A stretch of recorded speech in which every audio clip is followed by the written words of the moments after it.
Why did I sneeze like right as I went live? Okay. I think I'm live. I love how I don't know if I'm even live or not. I'm just going to assume that I am live. So hello, everyone. Welcome to my space art slash talk space slash chat space slash anything to do with space. Space. Live stream. Welcome to another episode of Letting Off Steam. This one is really special. So in this one, again, I will be using my handy dandy watercolor paints to make some pretty fancy galaxy space theme paintings. But this one is special because I'm actually coming to you thanks to a group called Internet Famous. They're part of the Interactive Technology Program and Interactive Media Program out of New York University. And so they're actually sponsoring this video, allowing me to show you how to paint a space galaxy and talk about space things while I do it. So if you don't know me, hi, I'm Lisa. I used to work at space company Rocket Lab. I've been working with Tomorrow now for, oh my gosh, it's nearly 5 years. Oh my God. I feel really old. Oh no! Oh no! Ah! Okay, guys, not gonna lie, no joke. You should like see my setup right now. I'm dropping everything everywhere because like, alright, I'm gonna break the fourth wall. So this is my iPhone, and my iPhone is like literally just like sitting here on this tripod because this is why we need sponsorships. Because yeah, this is my setup. I have a webcam there, and I have. Oh, look, now I've gone and made it upside down. That's perfect. You're probably thinking, like, Lisa, just get to the painting. Okay, but, like, I need to fix this so that you can see me. All right. Okay. I think I did it. This is why I need to get sponsorships for this video, guys, because my gear is terrible. If you also want to help us out, you can become a YouTube member, too. They are generously sponsoring this video so I can bring this to you and show you how to do some painting. And while we do it, I need to make sure I can actually talk to you. Okay, yeah, good day, Juggling Lessons. Good day, Zero Tau. Good day, James Johnson, Jonathan Jimez, Zapfan. You guys are amazing. Thank you so much for tuning in. I'm going to do painting again this time, but yeah, I wanted to actually open up the floor to you to ask me questions while I paint, because I can just be here painting away, and then I can tell you about like my experience with working with like space companies and stuff like that. So I just want to open up the floor to you guys. Difficulties today, guys. Okay, connection successful. Don't know what happened there. That was weird. So I'm painting because I find that the space industry and working in the space industry can be quite stressful. I used to work at Rocket Lab. There were really long weeks. You know, everything you kind of hear about aerospace, particularly in new space companies, is true. Like, for me, space is a passion project. I want to dedicate my life to space, and I would work crazy hours. And same thing with Tomorrow. I kind of just like, you know, finding guests and finding cool people. I do that because I love space and I love talking to guests. Like, you know, you heard the guest today that we had on, Matt. I met him through doing an International Space University course. It was a great show, huh, James Johnson? He was really cool talking about reusable engines and stuff. But I do that, like, at crazy hours because, like, you know, the people with the best stories are all around the world. And so I need to be flexible to be able to do that. For example, I'm in Australia right now, and the show today started at like 4 or 5 a.m., so I was up super early, and then, you know, I stay for the entire show, make sure it runs smoothly, and then we also do a post-show meeting to talk about, you know, what we could do better. And so by the time that was finished, it was like 8 a.m., and I'd only had like 3 hours of sleep, so I had to go back to bed, which is why this is only coming to you right now. So space inherently, in my line of work, you know, when I find guests, I have to delve deep. You know, even the research for this episode, James Johnson says, you know, we heard about new design ideas for rocket engines today. That's the kind of stuff that I have to research prior to having the interview so that, you know, I can make sure that I understand the questions that you guys are asking, and so that I can throw in some questions if, you know, if the chat room's a little bit quiet, then I can be like today, you know, can we like fuel to oxidizer ratio around the edge of a combustion chamber to lower the temperature, because you're changing the OF mixture ratio that lowers the combustion temperature if you run it fuel rich. If we do that just around the edge of the combustion chamber, then we'll lower the heat difference between the inside and the outside of the combustion chamber wall, and we'll stop those thermal issues from causing failure of the combustion chambers of rocket engines. And I had to learn that myself before the interview so that I could ask that question, so that, we give good questions to the guest. Which means, anyway, in a nutshell, the space industry demands a lot of you. So that gets me to painting. Painting, I think, takes my mind off it, but it also allows me to still express something that I enjoy. And by no means am I a professional artist. Hi, Depot Dolphin Productions. Thank you, Trey Harmon. Trey Harmon says, I've done a great job in lining up interesting guests. Thank you. I really appreciate that. I do work hard. And like I said, either it's through people that I know, like Matt today is a really good friend of mine, or I go to conferences and I talk to people. So then, I'm perpetually jet lagged. Or, so I'm signed up to a lot of, press release, media release sites and stuff for news stories. And so sometimes I get access to them early or whatnot, through media credentials. And what that means is that I will deep dive into, a newly released news article or a newly released journal article, a scientific paper. And from that, I learn all about it and decide, is this particular piece of technology or particular, space company worth talking to? But yeah, art kind of takes my mind off that, and I'm not a professional artist. I'm just doing this for fun. So, that's what I do. I do it for fun. I do it because I love it. And you might not be an artist as well. For a long time, I was very much, I don't know how to do it. It's going to look stupid. I don't care anymore. I don't care what this looks like. I'm just doing this to show you guys that, you can make a galaxy. I don't even know if galaxies have green in them, but that's the color that I'm putting down because I like it. And I think it's going to look pretty. And that's why I do it. I can just do this and just take my stress out by dabbing onto the paper excessively hard if I had a bad day. And who cares? Looks like real galaxies. Matt Eddy. Hey Lisa, morning y'all. Hello. Have you ever seen the guy that does galaxy art with coffee and creamer mixed in and then takes pics of it? I have not. That sounds amazing.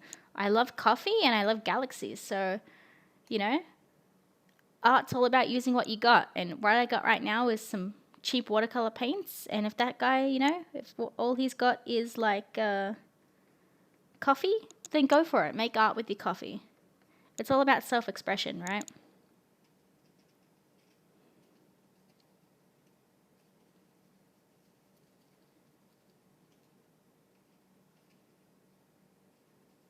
Put some yellow over here. One thing I've learned from watercolors is that they'll look really bright when you first put them on, but they may they might look washed out when you first put them on, and then when it dries, it's super duper bright. So yeah. Anyway, coming back to me in the space industry and your questions and stuff. I don't know. Do you have any questions to me? What did I do before Rocket Lab? Before Rocket Lab, I was traveling around Australia as part of a traveling science circus, and that is every piece as ridiculous as it sounds. We would go into schools, and we had the choice. We'd go into either primary schools or high schools, and or sometimes we did giant pop-up science festivals for the public as well. So we'd go to a community hall or a giant park, and we had a giant semi-trailer that was filled to the brim with little interactive exhibits. One of them was a plastic, like a Coke bottle, a big one, a family-sized Coke bottle. And we filled it with water, and then inside we threw in, think of those, this is a good example. These pens that have these lids, but there's an air gap in there, right? So you can stuff air in there. So what you do is you take plastic modeling clay type stuff, and you plug this hole here so that you have a pocket full of air, and then you just sink that into the bottle full of water. And so what happens is you close the lid, and this guy's just floating at the top merrily because he's got a nice air pocket in here. And you get the kids or the parents or the family together to squeeze the outside of the soda bottle, and then you see what happens to this little guy. Like, does he shoot out the top? Does something else happen? I don't know. I don't want to spoil it for you. So get yourself a pen lid, plug the end with some, blue tack. Do you have blue tack in the States? I don't know. We call it blue tack, or like modeling clay or anything like that that's kind of waterproof. Plug the hole, drop it into a soda bottle full of water, and then squeeze the outside. What you're going to be doing is you're going to be compressing that liquid and increasing the pressure, and then something happens to the little air bubble inside that you've trapped, and I don't want to spoil it for you, but something magical happens. So that's the kind of interactive science stuff that we would take. Did you travel around with giraffe-stronauts, says D-Pod Dolphin. No, I didn't. I didn't travel with giraffe-stronauts. Although, to be honest, I think Tim Dodd, the Everyday Astronaut, would be a fantastic science communicator, and I think he'd work really well with kids. But, that's not really what he does. He's more of a online media presence, right? And that's fine. A little bit of blue, a little bit of green, getting it all mixed in. I'm going to add some purple too, because I think purple is just amazing.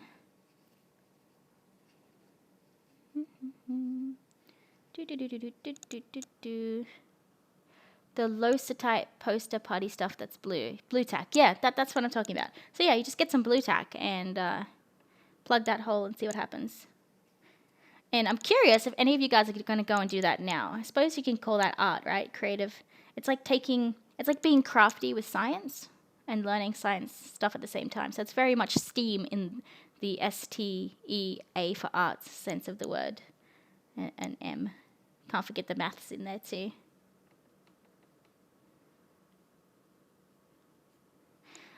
Depot Dolphin Production says blue tack is the second most expensive, useful thing in the UK, second only to duct tape.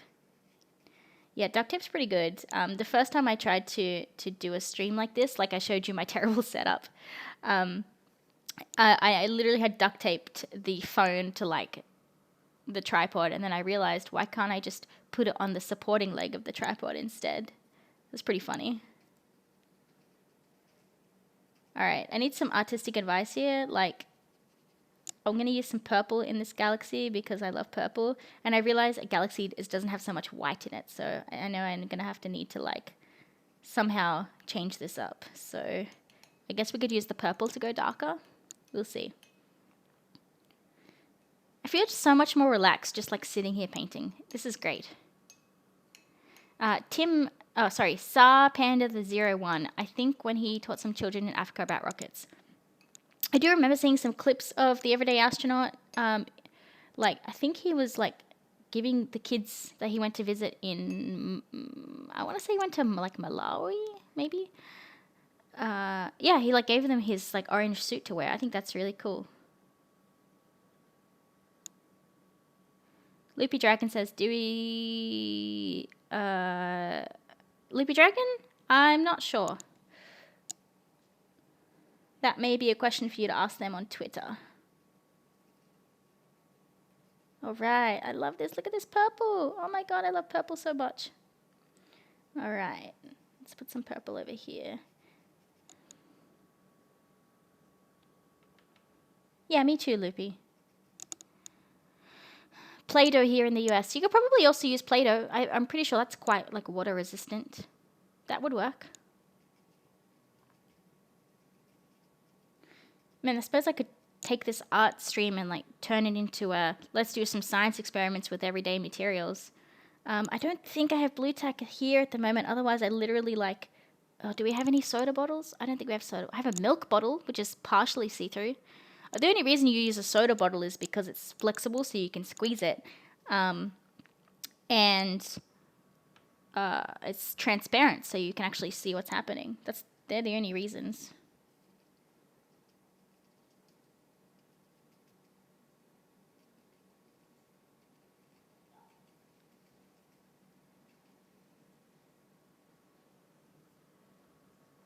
Juggling lessons. My closest experience to the proposed experiment is using my buoyancy compensator when scuba diving. With increased pressure, the buoyancy decreases or the weight increases. Yeah, that's a really good analogy, juggling lessons. Same kind of thing is happening. So like, well, I guess if you haven't done it by now, I'm going to give you the chance, if you don't want to be spoiled about the science behind what's actually going to happen when you do that experiment.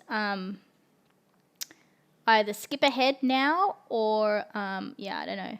I'm going to explain it. You can press pause, you can go and do the experiment and come back, or you can skip ahead like 30 seconds. So the air bubble that you trap inside this pen lid, as you squeeze the outside of the bottle, it's effectively the same as a scuba diver going down at a lower pressure. And so the air bubble inside this pen lid gets compressed because you're compressing the water around it. And as it gets compressed, it takes up less volume. And so because it's taking up less volume, it ends up sinking to the bottom. So you can actually, just by squeezing a bottle, you can move this pen lid without even touching it technically. So you can make it sink and rise all through changing the pressure that's being applied to it by squeezing or letting go of the bottle. It's really cool. A lot of kids, like, they think that it's actually, you're going to squeeze it and the lid's going to pop off and it's going to go everywhere, but that's not what happens. And those kind of experiments are powerful because they're non-intuitive, and that causes someone to feel like a sense of like curiosity, and curiosity is key when you can elicit those emotions in people. You can probably think of this yourself. You're more likely to remember experiences where you feel an intense emotion. So you don't really necessarily imagine a lecture that you're sitting there and just hearing someone talking to you and regurgitating words. But if you're in this lecture and in the middle of the lecture, maybe the professor gets out some sodium and throws it in some water and it explodes and you weren't expecting it, you're jolted awake and you feel like a sense of fear and a sense of shock and surprise, you're going to remember that lesson more than all the boring lessons. So emotions can be quite powerful in that way. James Johnson says we can set coffee creamer on fire, powdered coffee creamer. I do not condone the use of setting things on fire in uncontrolled environments. Basically, I mean, what I'm trying to say is be safe, okay? And I'm not endorsing you or to go and do those kind of things. I actually did use fire as part of my work. So I think I mentioned this. I taught, so we did the public pop-up science festivals, but we also did incursions into schools. And so for that, for the schools, I actually did a show about space because we were allowed to pick what we wanted to teach about. And so I picked space and I kind of just talked about lift and thrust and the really basic stuff behind like why rockets work. Because rockets are awesome. And this is even before I worked at like Rocket Lab or anything like that. So that's what I did. I used, again, it keeps coming back to soda bottles, doesn't it? I used a soda bottle filled with just a tiny bit of water, maybe an inch of water in the bottom of it. And in the top of the soda bottle, there was a hole drilled into it. Well, technically it was an off-the-shelf component that you can get, which is a lid with a hole in it. And then we stick in a hose, which is connected to a bicycle pump. And then you get the kid to pump up and down on the bicycle pump. It's one of those hand ones. And eventually, you build up enough pressure and the water is completely ejected from the back of the bottle, spraying the child, which is quite funny. And it's only water, so, you give them a towel and they dry up. But again, it's about that shock and laughter. You're getting the kids to laugh. You're getting emotions out of them, and it helps them actually remember what you're teaching about. So yeah, it's really fun, really creative.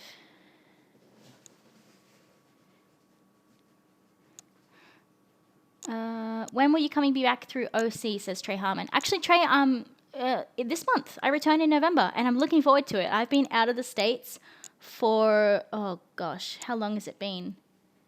I left in June, so you can imagine like how long I've been gone for. And I really miss it. I miss my home. I miss Disney. I miss being in studio because, like, I just, you know, I wake up, I make sure I wake up early for the show because, you know, I love it. But at the same time, it's not the same as actually being in studio, you know? It's just not the same. Loopy says, leave the fire to Stodge and Jared. Yeah, we like fire. So that trick that you sometimes see Jared do, he posts to like Facebook and Twitter and stuff. I think actually, was I the person that, like, Jared wanted to do it, and I was like, oh yeah, this is how we do it in the science circus, and I kind of told him how we do it safely. Because at the end of the day, like, you know, we work with kids and we work with the public, and so if you're doing stuff with fire or rockets or whatever, if you hurt yourself, like, that's not only going to look bad on you, but, like, you know, you don't want kids to see that and get upset, or worse, you don't want them copying you. So, like, all the fire demonstrations I did to families, we always prefaced it by saying, you know, we're highly trained fire professionals. We've gone through fire training. Don't try this at home. That kind of stuff, you know. All right. What color should I do next? What's this blue?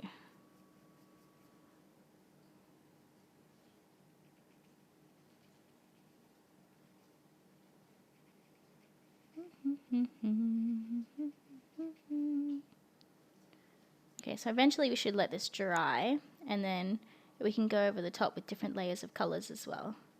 But I think I should darken it, hey. It needs to be more... Galaxies are darker. Alright, we're going to go darker. I actually might even mix this blue and this purple.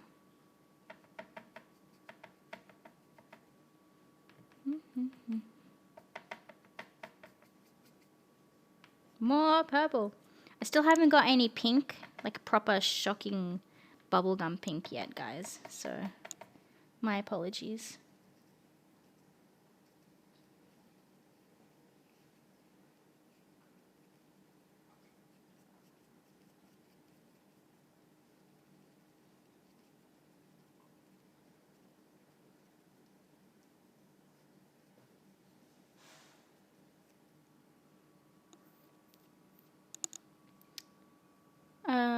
Loopy Dragon says, once I got to hold a fluorescent light tube on one side of a stage and there was a Tesla coil on the other side of the stage. They turned on the Tesla coil and it arced and it turned the light on. That was cool.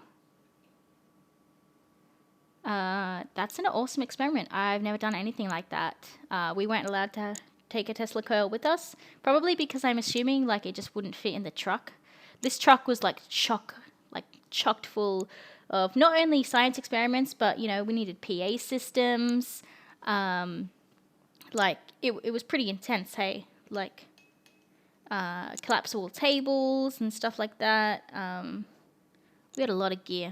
And it was really heavy. That was the year that I pretty much, like, was a power lifter, because we'd have to pack this semi-trailer full of science equipment and PAs and tables and chairs, and repack it, like, in like 2 hours each time, and like multiple times per week, like up to 3 times per week. It was nuts.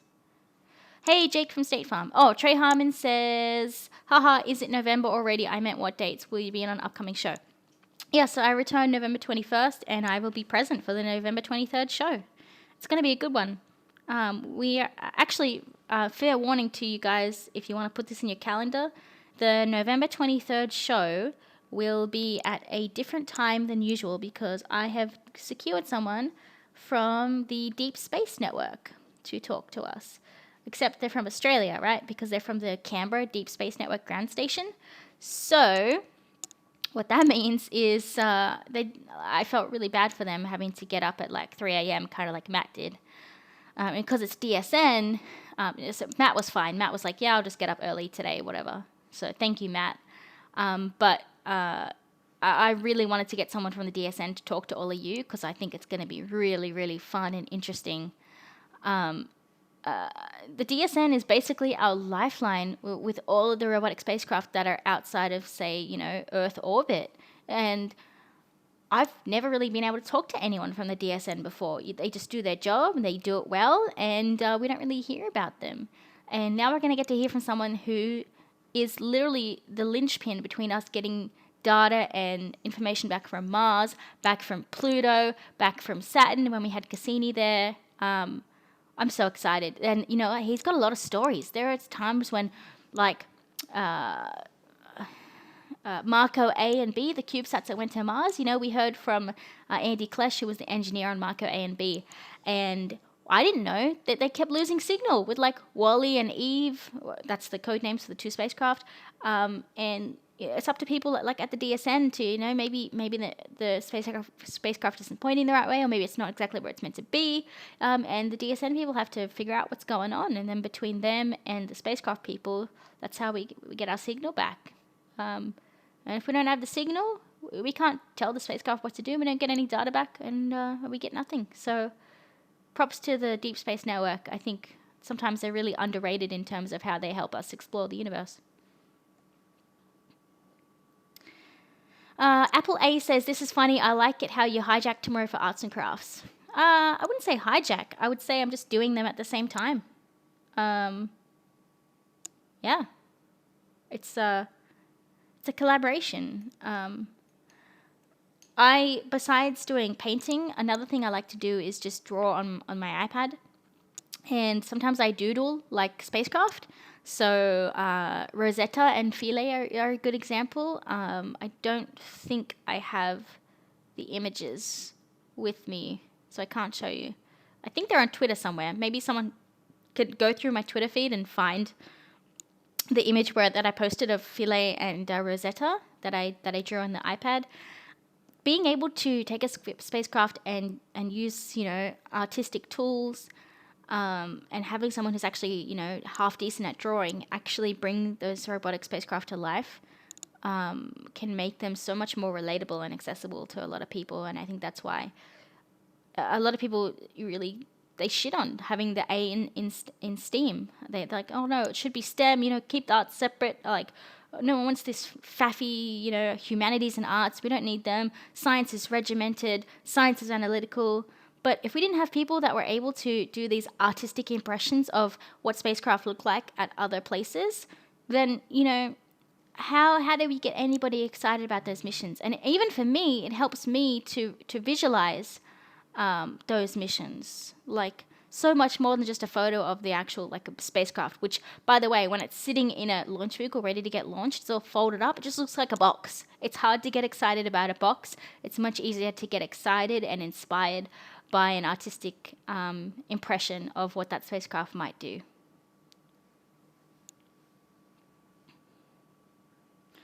Sorry, I went on a bit of a rant there. My bad. I didn't mean to.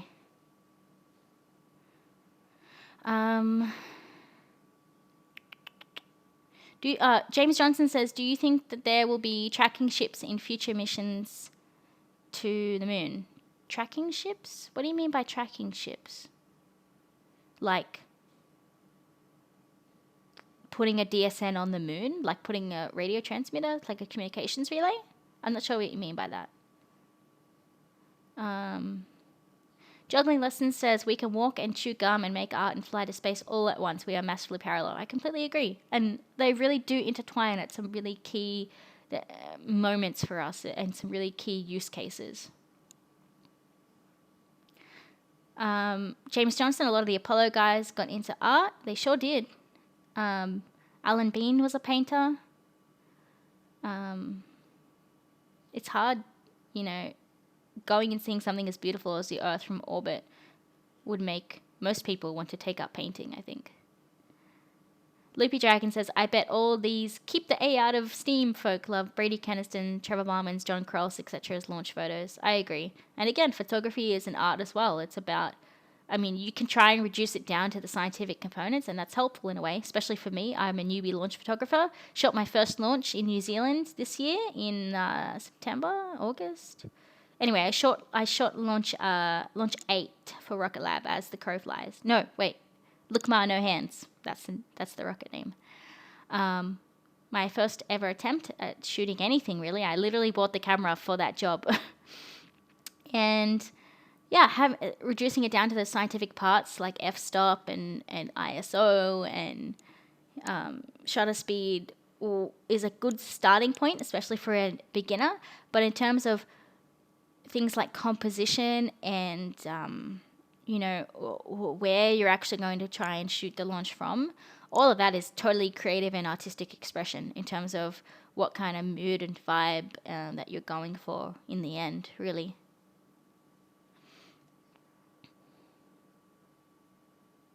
James Johnson says, no, ships at sea used for gaps in data and comms during missions. Oh, that's interesting. I mean, I feel like if we keep going where we're going, James, we may be able to have like relay sats and not need to put ocean assets out there. Plus, you know, we've got things like Amazon ground station services where, you know, Amazon's such a huge company. They have warehouses all over the world. And someone there had the amazing idea. We've got all this real estate. Why don't we just stick some antennas on each of the roofs of those factories, warehouses, and boom, complete ground station network with coverage pretty much everywhere. That was such a cool idea. Props to whoever thought of that. Like, that's so clever. So, you know, you have that. Once that's established, do you even need ships out anymore? And then, you know, you've got the Pacific Ocean. So I would say there are some gaps that might be worth plugging with ships. So it's good theory. Deepod Dolphin Productions says you couldn't make any form of STEM or without image or video without being at STEAM because it's all an art form. Yeah, totally agree.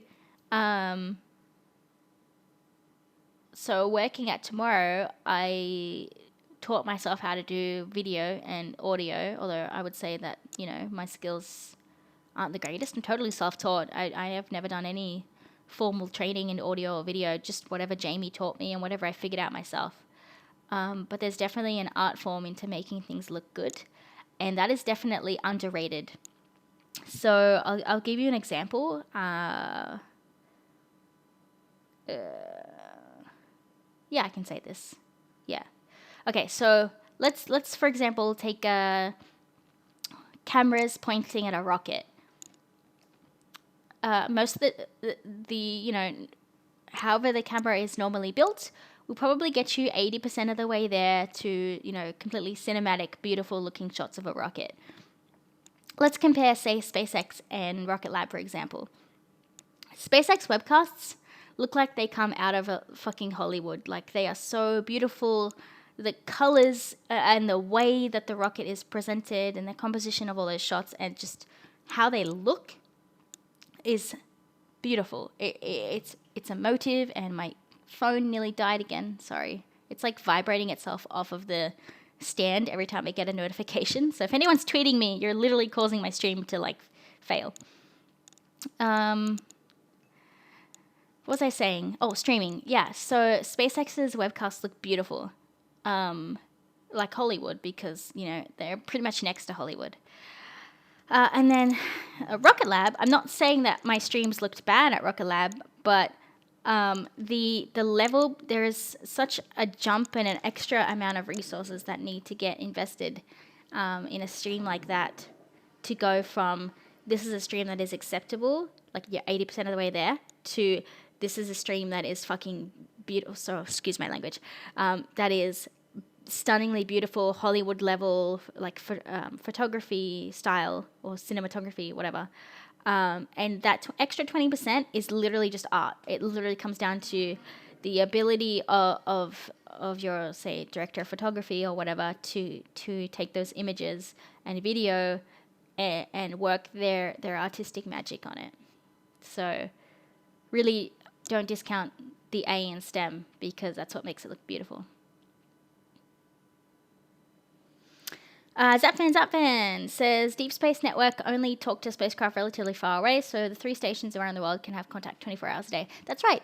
So that's why there's a station in Canberra, a station in Goldstone in California in the USA, and a station in Madrid in Spain. Between the 3 of them, you have global coverage. The trouble is that network time begins to become saturated. As we start having more and more spacecraft going out into deep space, the amount that each spacecraft can have as time on like downlinks and uplinks on the antennas starts to get overcrowded. And so there may eventually be a business case, potentially not yet, because you know, a lot of the deep space missions are government, and governments have bigger budgets and they can just pay for time on the DSN. and that actually leads me to another point, that ESA has their own DSN equivalent. They have a station in Western Australia, in Perth, a place called New Norcia. It's like the DSN, but it's literally just owned by ESA. Same kind of thing, same big, like 70-meter antenna and stuff. So I don't know. Maybe well, I don't know what you guys think, but I think eventually we're going to see these like deep space ground stations start popping up in other places once we start running out of capacity at the already starting to sort of get crowded DSN. But like I said, you'll find out more on the 23rd of November. That show is going to be starting at 9 a.m. Australia time. So I think that is 2200 UTC. Hang on. So the show today was at 5 a.m. 5, 6, 7, 8, 9. So 4 hours. So 18, 19, 20, 2200 UTC on the 23rd of November. Add it to your calendars. It's going to be a different show time, but I'm telling you it's going to be worth it, and I'm really excited. Plus, I'm going to be back in studio, so how can you not be excited for that?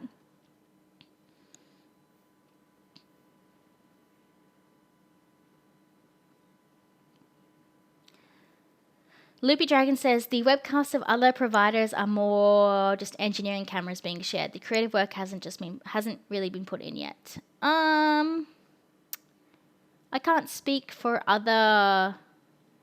Actually, no, I can't speak to that. I need to be quiet now. Sorry. Hey, Adrian Ruse, how you going?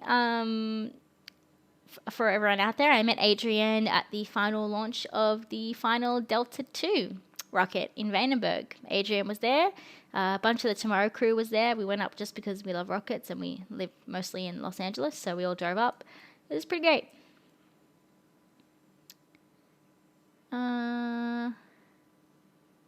Depot Dolphin says, yay, at least I won't have to stay up past my like 3 a.m. bedtime on weekends. Yeah, so living in Australia and working for Tomorrow is hard because the main shows are like literally 4 or 5 in the morning Australian time, depending on daylight saving. And it kills me every Sunday. Like, I'm not going to lie, it's tough. Last Sunday, somehow I managed to like stay up for the show.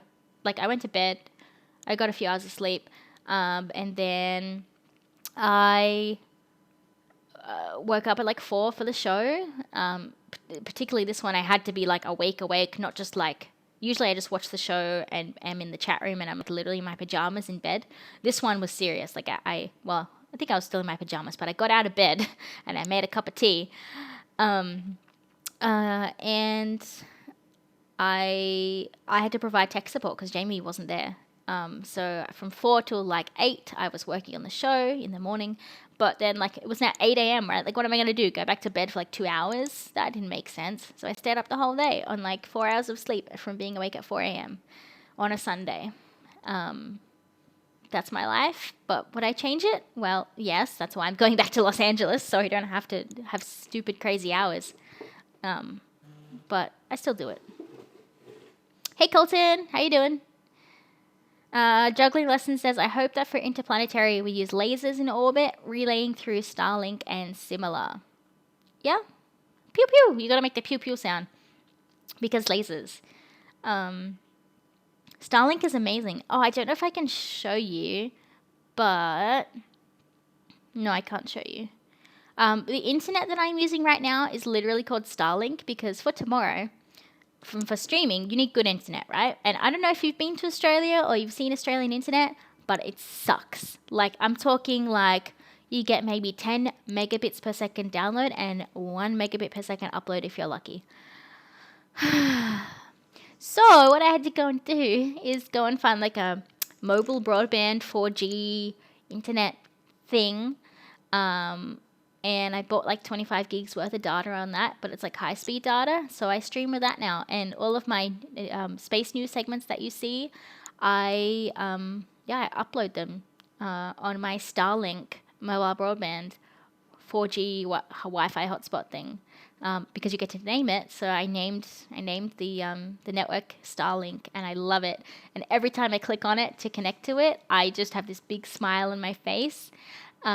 The internet, the Wi-Fi hotspot thing itself is about this big. It's black, it's round, it doesn't really have anything on it except an on button.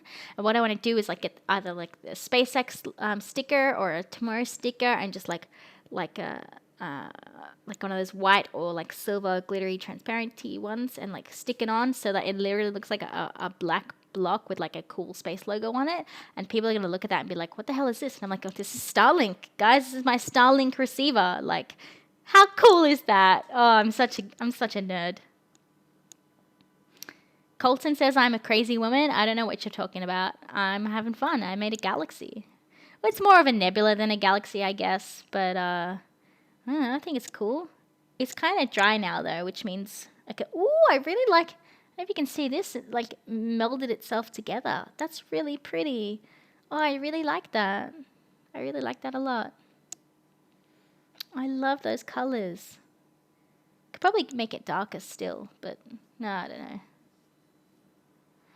know. Colton says that they should be asleep, but the new project that they want to do is like a mental virus. Colton, I would say that you can't do anything if you're like super sleep deprived and or making yourself sick. Rule 1 at Tomorrow is no dying, so make sure you look after yourself. Deepole Dolphin says maybe your internet will improve if you put your antennas the right way up. Oh yeah, because everything in Australia is upside down, right? So,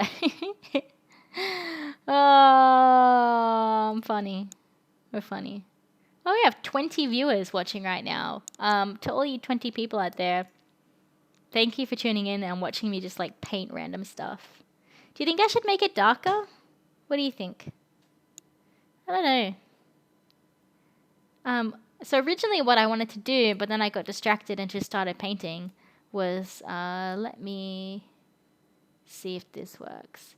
Okay, yeah, so this is originally what I wanted to do, the one on the right with like the branches and stuff. But those, as you can see, that is quite different to this. So that's art, right? You try to do one thing and then you don't end up doing it. So nobody judge me. I didn't end up doing that. Which is funny because I have orange in my palette, like, you know, like there. I could have used orange, but we didn't. But should I draw something in? Like, should I draw like a starship or a rocket? Like maybe like, you know, in this corner, and it's like going into like explore the middle of this galaxy thing. That could be cool, right? Maybe. I don't know. What do you guys think? Like a silhouette of like a rocket or like starship. Or do you not trust my drawing skills? I don't really trust my drawing skills. But like I've got some thin brushes, like that. You know, I could go in and do some little stuff. It's 2 a.m. for CPU 2K6, sorry. CPU, go to bed. It's 2 a.m. Oh my goodness. Adrian says, Lisa, the new Bob Ross. I'm not anywhere near Bob Ross. I take that as a huge compliment, and I'm really grateful. People like Bob Ross are the kind of people that make me able to you know, not be self-conscious about showing you art like this, because to be honest, I used to be really self-conscious about my ability to do anything arty. People like Bob Ross made me realize you do it because it makes you less stressed, or you enjoy it, or it's just a way to express the things that you like. So that's a huge compliment. So thank you. Juggling Lesson says, my Los Angeles sun is setting. Well, the sun is always set in this galaxy nebula thing here, because there are no stars in this nebula, because I didn't put any stars in. Although there's something in the middle here that's glowing. Who knows? We'll just say it's an alien civilization. Oh, James Johnson, you're in Florida. Florida. I have a friend in Florida. I haven't seen them in a while. Might be nice. They might come and visit in Los Angeles when I'm back. That'd be cool. Jeffrey says, draw Starlink floating through space or a train of them. What is Starlink? Starlink kind of is just like it's like a rectangle, and then like the zigzaggy solar panels. Oh, I don't know if I could do that. I might wreck it. Matt Eddy says the hardest part of art is knowing when to stop. I feel like we're at that point. I think we're at the point of let's not take a risk and ruin this by me trying to do more to it. James Johnson says, look at it from the other direction. The dark spot looks like a dark moon. Dark moon? This dark spot? Looks like a dark moon. Really? I don't know. I'm not seeing it. No. But you know what? You're welcome to interpret this art however you would like. Loopy says, ooh, draw Hubble. I can do shadow silhouettes of animals, and that is as far as I can go. And like cartoon drawings of like Rosetta spacecraft. That's it. Like, you're asking a little bit too much there. Should give someone mod stuff on chat. That way you could use the lower thirds CG page. I could, Colton. But the way I have this set up in OBS is like, so you can see here where that little banner and the like swoopy thing that I did. Like, wouldn't the lower third just like crash all over the top here? Like, what I need to do is come up with my own template for like art streams or for additional letting off steam streams, like, because this real estate, this real estate here doesn't really do much, and it could totally be used for like putting up polls or putting up photos or putting up like anything kind of interactive chat related could go here, because I don't really use this area of the screen when I do my letting off steam streams. But I don't know how to do Casper templates and stuff. But I should really learn. I don't even know how to use Casper very well. Like, I used to work in a place that might have benefited from that. And, like, I try to teach myself, but, like, it was really hard. I need Jamie's help. James Johnson says, I do not even attempt art. Aw, James, like, anything can be art, really. Like, just, like, sit down with a pencil and draw, or, like, I don't know, do some shading, or, like, just, like, whatever. You don't have to use painting. You could, I don't know. Yeah, like, you don't need to feel like you can't try at art things, like, because you don't have the skills. Like, that's part of the joy of it, I think.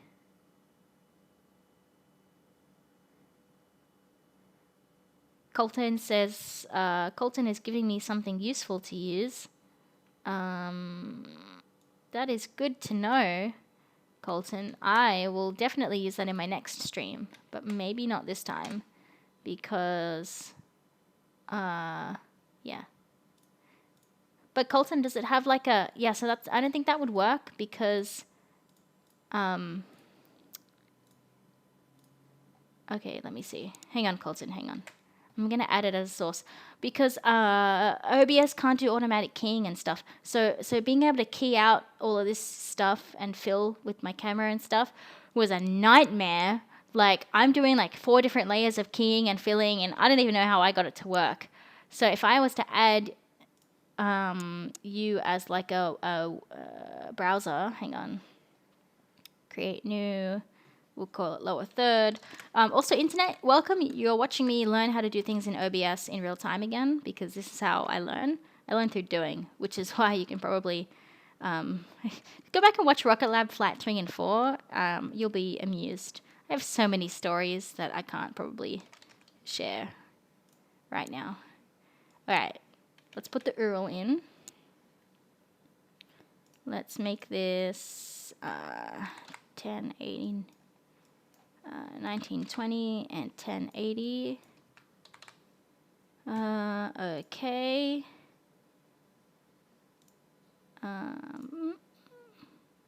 Oh, it worked! Oh my god, it worked! worked, it worked. How did it work? I don't understand. Okay, wait.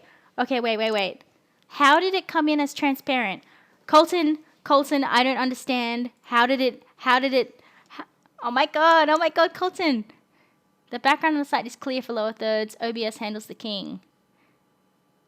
What? Oh, Colton, I have so many more like things that I can do now. All I need to do is get you to like build them, which OBS stands for Open Broadcast Software. Sorry, juggling lessons. Wow. Oh, wait. So I could put the chat room on screen. Oh. Whoa. I could put the chat room on screen like in this real estate over here. Colton, I love you. Oh my god, there's so much I could do with this now. I feel like a real streamer. I feel like I'm a professional. Oh. Wow. All right. Wait, I want to put more of your guys' comments onto the screen. Okay, wait. This is really cool. All right, let me open the chat. Okay, wait. Oh, I'm so excited. All right, everybody say some cool stuff and we'll make it go on the thing. Let me just sign in to the chat room. Oh, guys, I'm so happy. Can you like see the joy on my face right now when I like realize the potential that this opens up for these kind of streams? There's so much potential. All right, here we go. Let's go with that one. Yay! Oh, this is awesome. And how good is it that like just by happenstance, it doesn't like the way it's set up, it doesn't get rid of the LOS banner. I love this so much. Oh, I'm just going to sit here and put all of your comments on air. This is the best day ever. Like, this is literally the best day ever. Let me just resize all of this stuff. Oh, guys, I'm so happy. Oh, this is the best. Yes, Loopy, space unicorns. I agree, space unicorns. Woohoo!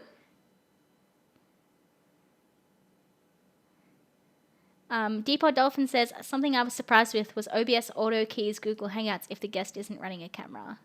Wow, I didn't know that either. Damn, like literally I spent hours figuring out, first I had to make this basic swoopy shape in Photoshop. Then I had to save it as a version of like, this whole shape was like black and then this background was white. And then I did like a Luma key type keying out type thing, and then that was great. So now I had the whole cut out of one like source, but then I had to fill it with this video source, and it took me forever. And to know that it could have just been done automatically in OBS, like, guys, I'm such a noob. I make things so much harder for myself. Did I wake up your dog? Oh my goodness. Sorry for the distraction. I just thought I would suggest it. Oh yeah, Loopy, I understand the basics of OBS, but like I don't understand the basics of keying in OBS, because in Blackmagic you just like give it one image for the key and the fill, and it works out. This is what I need to cut. This is what I need to fill with, and it just does it. I could not figure out how to do that in OBS. I had to do it in a 2-step process.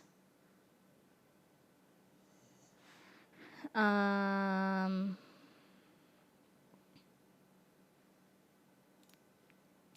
on. Colton says, this message is so cool. It's the closest we've ever been to 0. I don't know what that means, but I threw it on the screen anyway. Juggling Lessons says, cool video lesson. I agree, Juggling Lessons. Apple A is so honored their message was first up. Well, I mean, it was the first one I saw, so, you know, that's how that works. Sa the Panda, Moi Dom. You're at home? Is that what you're saying? Sorry, I can sort of read the Cyrillic alphabet.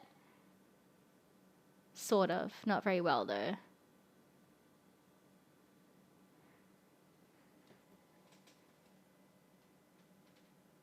Yeah, I think that's what you're saying. Sa the Panda is saying that they're at home. Because Dom in like Russian and Slavic languages means home. I think. Or Domo means home. Yeah, that's going to be a different live stream where we learn languages in real time. Colton says, cutting the video away is a whole nother thing. This pretty much just fills the browser onto the layers already present. Now, I can do things within the page, but it can't do anything to the sources layers below it. Yeah. And that's handy, Colton. Like, literally, I just like things like popping up on the screen. Like, that's all I want. I can handle, because now that I've figured it out, I can handle how to do this fancy, swoopy, you know, sticking one camera inside of another weird shape. I figured out how to do that. But, like, having just things pop up and go away on screen, I didn't know how to do that. And now that I have it, I'm very happy about it. Tim, I'm going to bring your comment on screen. Oh, we even have emojis. This is the best. Tim says, more painting with Lisa. Hope you enjoyed your time in Geelong. Why did I say that wrong? I'm Australian. Geelong, building rockets. Yeah, it was fun. I love, you know, specifically this was a school of all girls. And we helped them build some rockets. It's pretty sweet. Colton now has the power. That is right. Colton has all the power. Colton has my utmost respect. You know what? I'm going to jump on my soapbox here. Here we go. Yes, that is a dog behind me. Milo. Milo, wake up. Milo. Milo, come and say hello to everyone. Come on, buddy. Milo. Come on. He's sleepy. My soapbox. So to end this stream, because my friends are going to be home soon and this is their house and they didn't know I was streaming, so I need to get off before they like walk in. But anyway, Colton doesn't get as much recognition as he deserves. Colton is the absolute powerhouse of our team. He makes magic happen with very little resources. He is awake at crazy times, working on stuff for the show. He'll go without sleep. He is an absolute rock star. Colton built our entire chat room system that we use to bring stuff on screen. It's also the way that as hosts and as people, producers during the live show, that's how we talk to each other.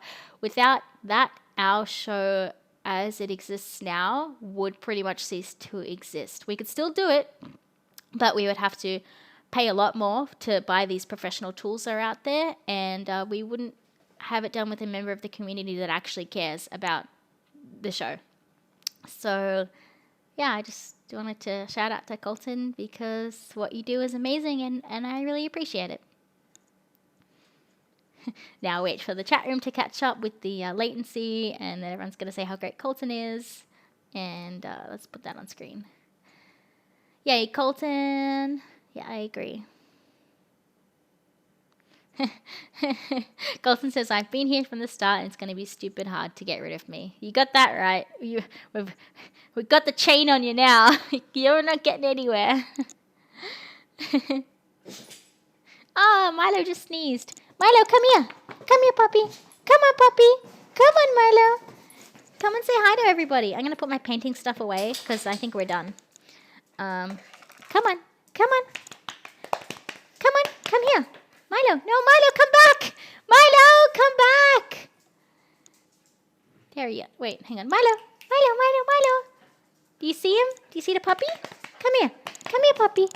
Milo, come here. Come here.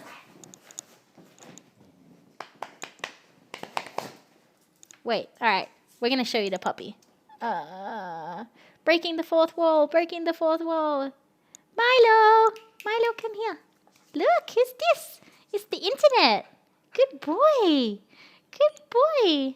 Yeah, this is Milo. He's a good puppy dog. He knows how to sit. And I've been trying to teach him how to shake, but he doesn't really know how to shake. Milo, shake? Milo, shake? Shake? No, he doesn't know. But he's a good dog. He's a really good dog. He likes to play ball. Yeah, you do like to play ball. Are you the puppy dog of tomorrow? Yeah, are you internet famous? Yeah. Yeah, he's a good boy. Shake? Shake? Oh, no, he tried. Never mind. Oh, he got the ball. He thinks we're going to play. Oh, poor puppy dog. Okay. On that note, sorry, internet. I am going to go because this dog wants me to go and play ball with him. Uh, I really, really appreciate you all tuning in. I hope this was entertaining for you. Before I go, I'm just going to answer this question from Apple A, who says, "What type of dog is Milo?" Milo is a Staffy. I don't know what the full name for that is because that's the Australian word for it. Milo. He's a Staffy. Staffordshire, I think, is what the real word is. And Milo, if you're unaware, Milo is a type of drink in Australia. It's a powder, a chocolate powder that you could add to a drink to make like a chocolate milk, multi chocolatey milk drink type thing. So yeah. Anyway, I'm going to go now because, yeah, I'm going to throw a ball with the dog. Appreciate you tuning in. And once again, thank you to New York University's Interactive Technology Program / Interactive Media Program, the Internet Famous project, which aims to get everyday people trying to do art because art has so many benefits. Like me, like I said personally, it helps me stay sane and it helps me de-stress when I do the crazy work that is working in the space industry. So you saw how easy it was for me to just talk to you guys and do a watercolor painting today. Literally just like I don't know, this was like $10 watercolor palette, a bit of paper, which was another like $5, and some brushes. So I totally encourage you guys, just try. Just get some colors out, maybe draw, and see how it can make your life feel a little bit different. But anyway, until then, and until next time, I'll see you later, and thanks for stopping by. Bye! Bye, Milo. See you later.